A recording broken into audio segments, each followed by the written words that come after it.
The Apple iPhone 16 Pro Max is bigger and more powerful than ever. It has a beautiful screen, an excellent camera array, and new camera controls that could change how you approach iPhone photography. Power and battery life both get a boost to make this the big screen smartphone of your dreams. Apple Intelligence offers some useful and intriguing features, but it's not yet the thing that will or should drive upgrades. Still, if you have been holding on to an iPhone 12 or 13 Pro Max, this is probably the moment for a big screen upgrade. I get frustration from a certain perspective. The iPhone 16 Pro Max looks the same as the iPhone 15 Pro Max, but after spending a week or so with Apple's newest iOS phone, I can assure you that there are significant and noticeable differences, including some that will forever change the way you use an iPhone. First, this phone is bigger. The titanium body is slightly larger and 6 grams heavier than the iPhone 15 Pro Max. The screen is a hair's breadth away from 7 inches, but the Super Retina XDR OLED screen is larger, not just because of the chassis. Apple slimmed down the bezels on the iPhone 16 Pro and Pro Max to give you a giant 6.9-inch canvas of bright, colorful pixels. The other major difference is a new button on the right side below the power or a sleep or Siri button. Apple would prefer that we do not call it a button, though it is in part one. You can press the recessed camera control button down and it moves, but it also has a haptic response that makes light presses feel like the button is moving.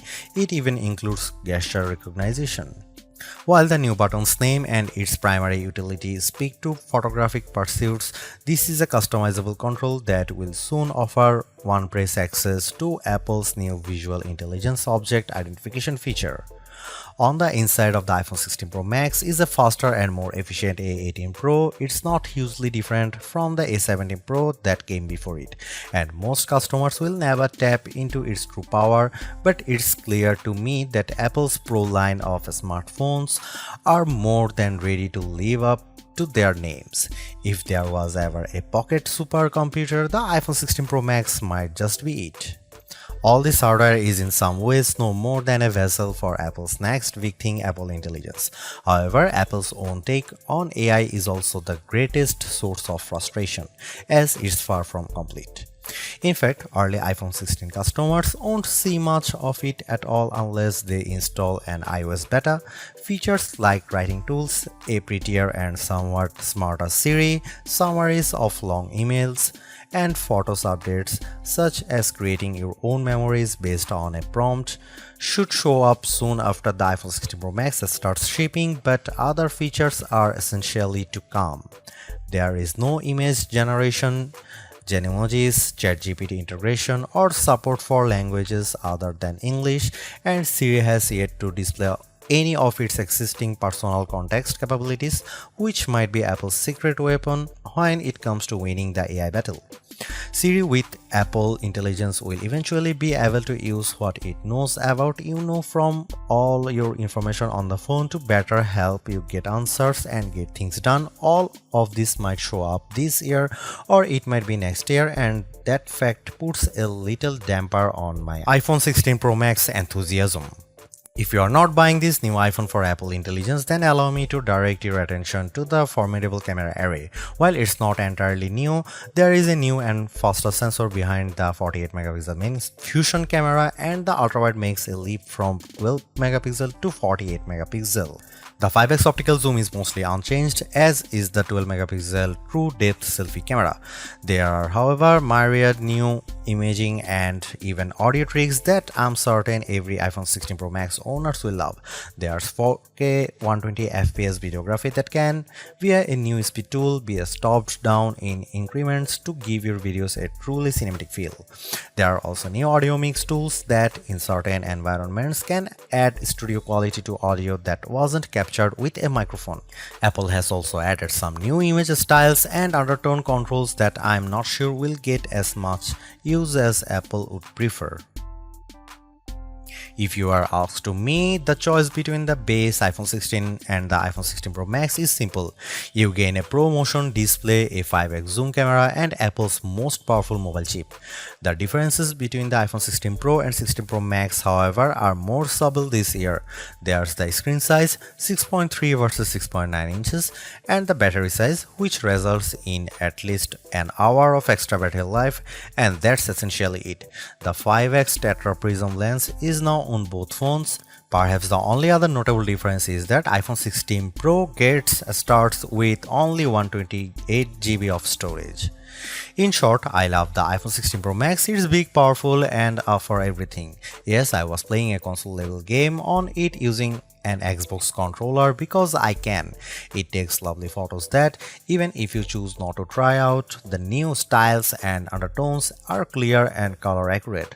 Apple Intelligence, which I accessed by installing iOS 18.1 developer beta, is a nice start with some cool features, but it's not yet a compelling reason to upgrade. I feel similarly about the camera control button. Don't get me wrong, I like the new button and I think it's full of untapped potential, but there's almost a bit of competition now between the one-year-old action button and this new, arguably more sophisticated one.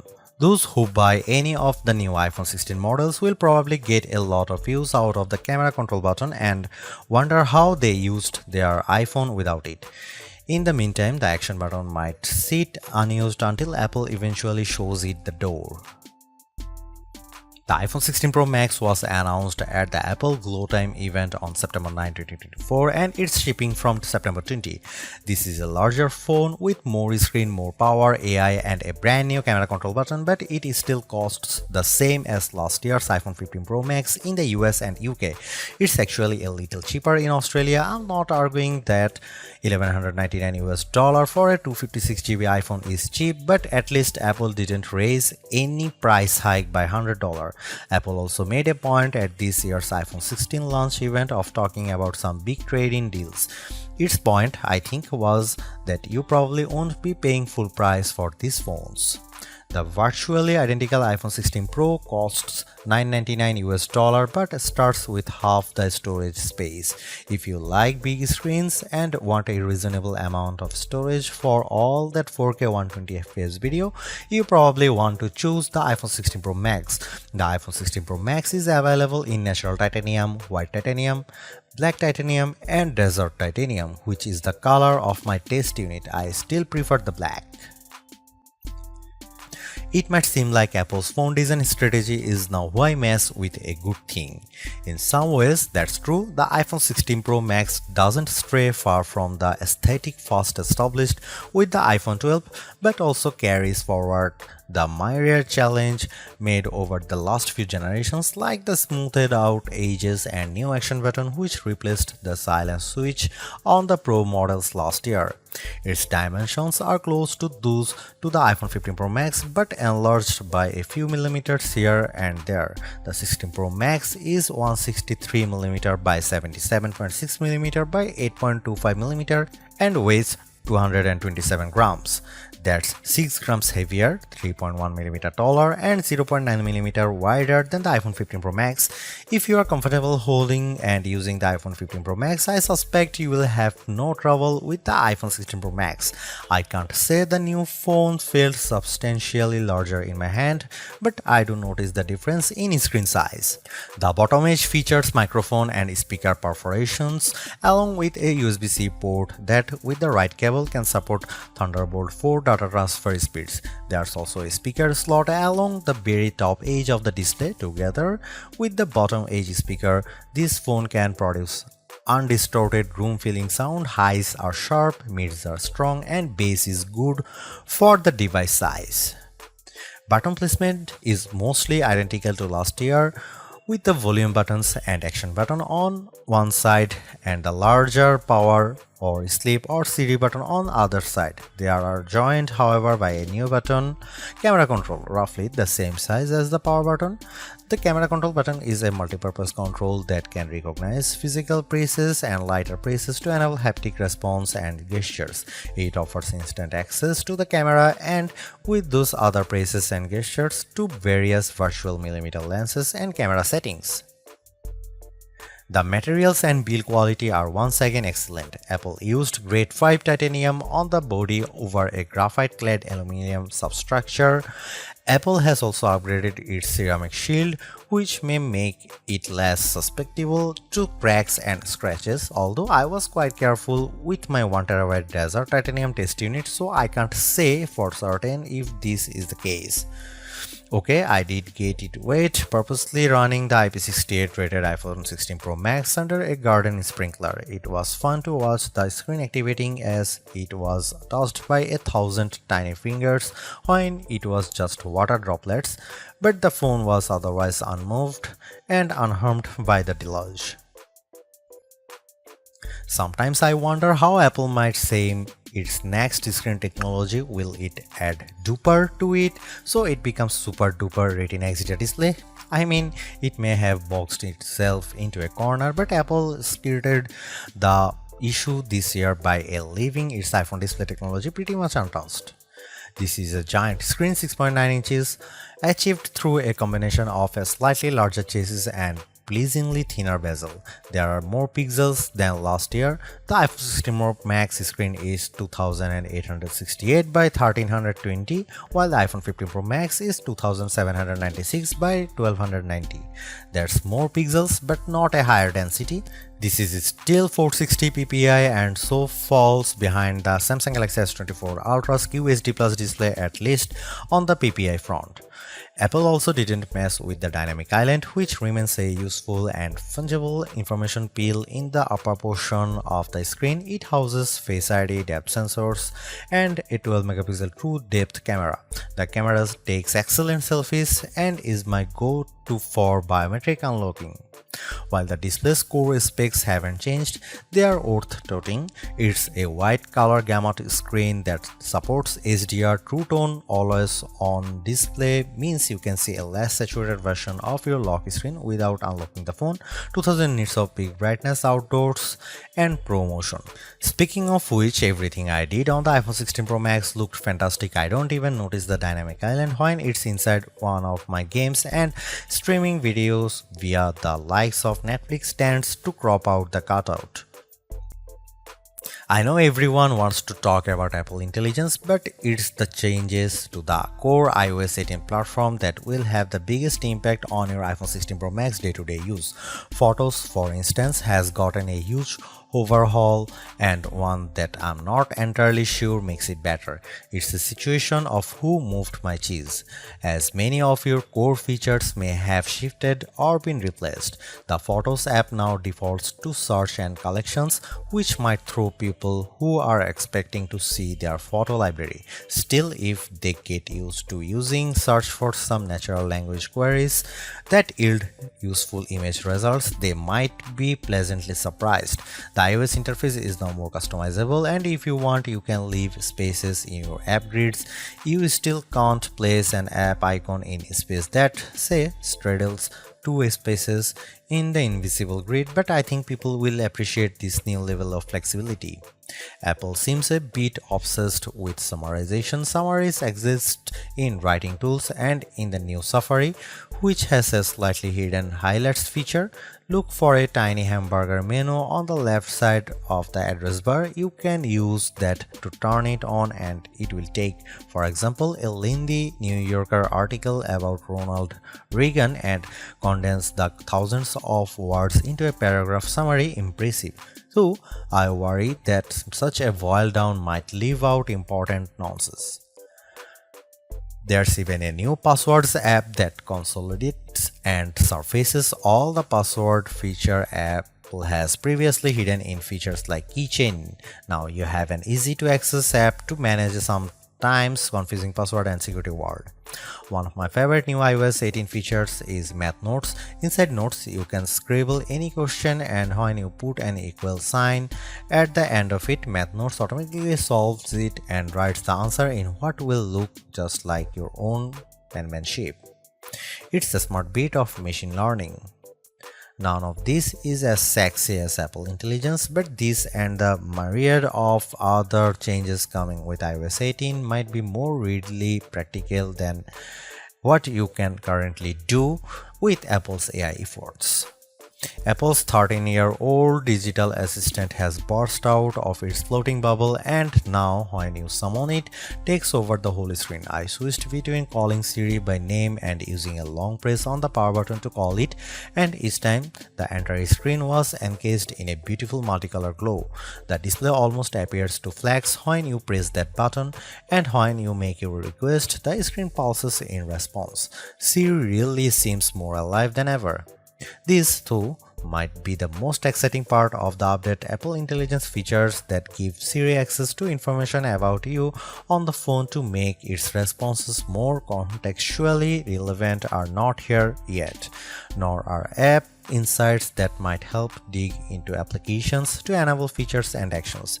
Instead, we get a Siri that is somewhat better at handling the ahs and ums that sometimes happens when you are trying to craft a Siri prompt. I found that Siri can understand some confused talk, although if you are nearly incoherent, Siri will be lost too.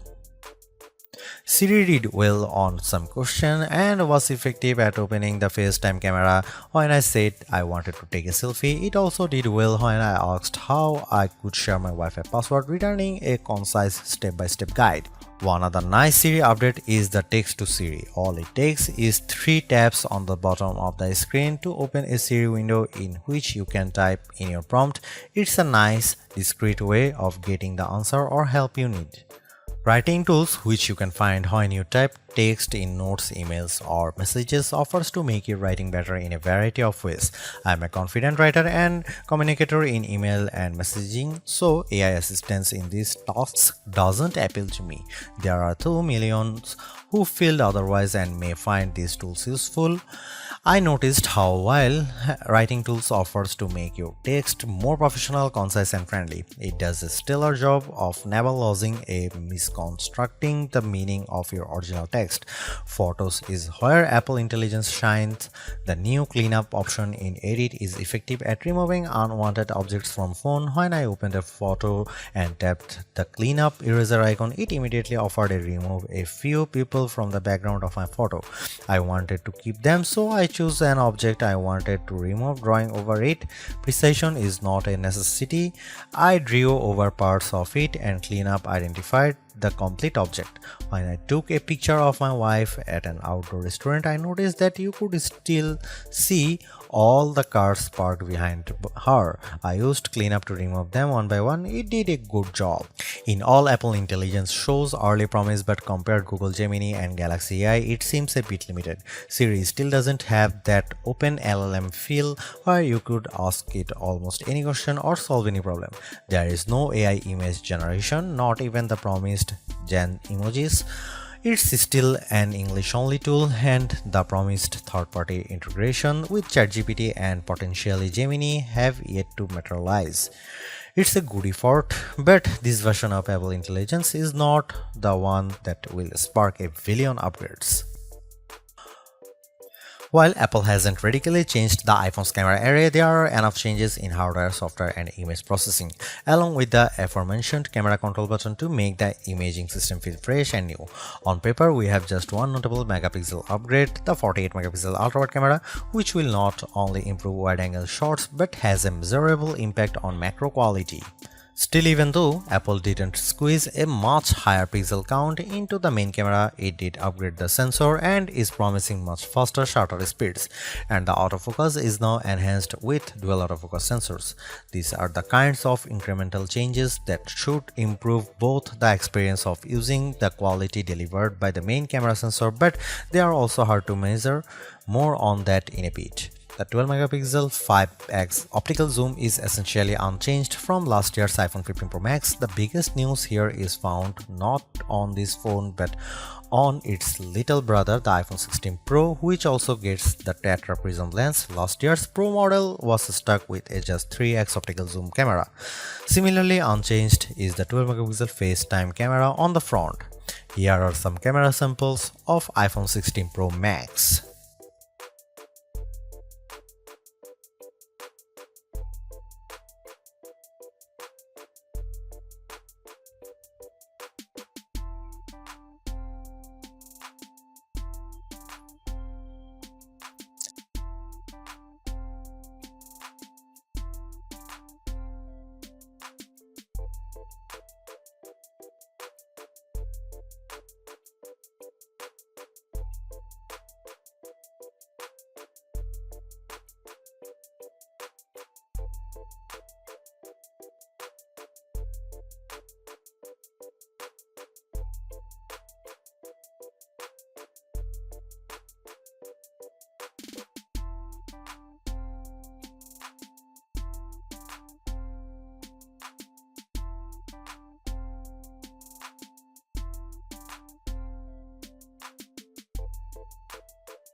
By every metric, the iPhone 16 Pro Max's new A18 Pro SoC is a beast.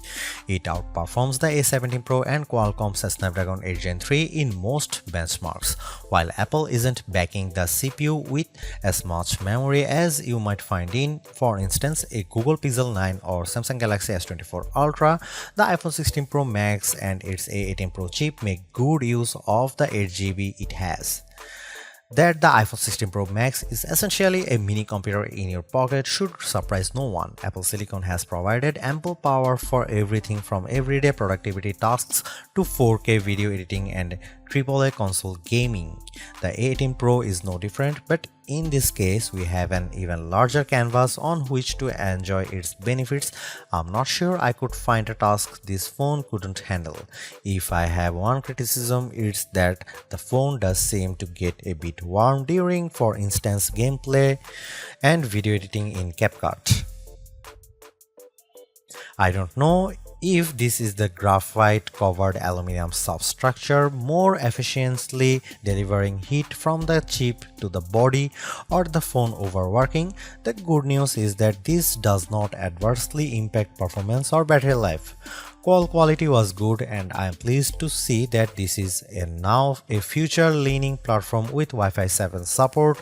There's also Bluetooth 5.3 support and second-generation ultra-wideband. It helps in my Find My app, which I used when I purposely misplaced my new AirPods 4. In the US, the iPhone is now eSIM only, which I like, although some people miss the physical SIM card. I appreciate the ease of switching eSIMs from one phone to other and how easily the iPhone 16 Pro Max lets you switch between multiple eSIM numbers on the iPhone 16. The iPhone 16 Pro Max have everything we have come to expect in a year-over-year upgrade even without Apple Intelligence.